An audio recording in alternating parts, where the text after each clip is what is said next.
శ్రీమాత్రే నమః.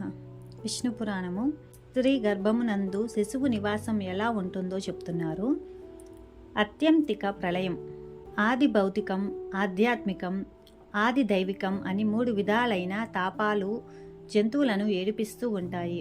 అవి ఆ బాధలు ఎలా ఉంటాయంటే, శారీరకాలు అంటే శరీరానికి సంబంధించినవి, మానసికాలు అంటే మనసునకు సంబంధించినవి అని 2 విధాలుగా ఉన్నాయి. ఆధ్యాత్మికం శరీరం, మహారోషం, క్రోధం, మదం అనేవి మానసములు. శరీర సంబంధమైన ఆధ్యాత్మికం ఇతరుల వల్ల కలిగే బాధలు ఆది భౌతికాలు, వాయువు, అగ్ని మొదలైన వాటి వల్ల కలిగినవిగా గ్రహించి వాటిని ఆది భౌతికాలన్నారు. ఇలాంటి తాపత్రయం శారీరక గర్భవాసం, జననం, ముసలితనం, అజ్ఞానం, మరణం, నరకం ఇలాంటి వాటికి సంబంధించి వివిధ దుఃఖాలను కలిగిస్తూ ఉంటుంది.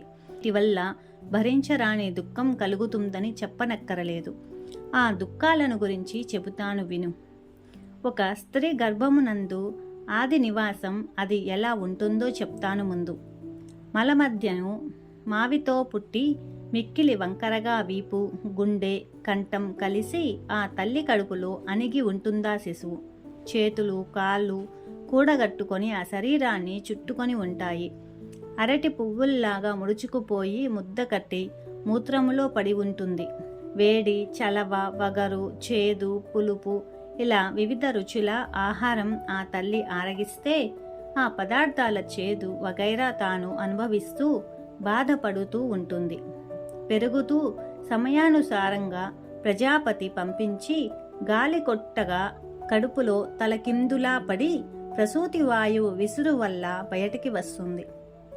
వెలుపలి గాలి తగలగానే జ్ఞానం ఎగిరిపోతుంది.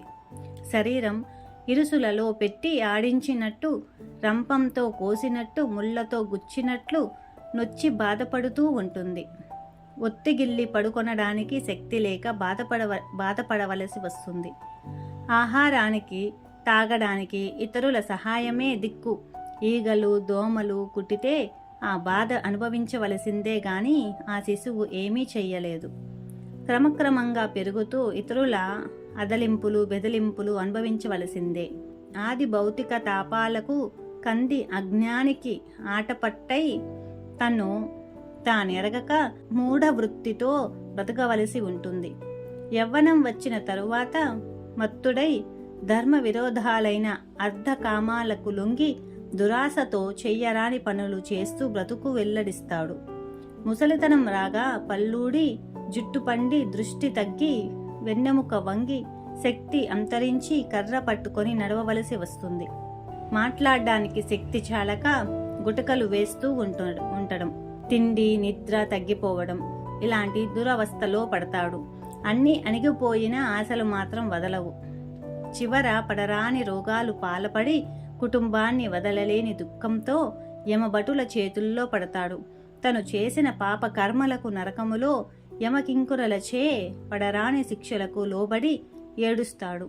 అవి అయినా తరువాత మళ్ళీ ఏ తల్లి కడుపులోనో పడడం, పుట్టడం, పెరగడం, కష్టాలను అనుభవించడం, ముసలితనం, చావు ఇదే వరుస. తరువాయి భాగం రేపు తెలుసుకుందాం. శ్రీమాత్రే నమః. సర్వం శ్రీ లలితార్పణమస్తు.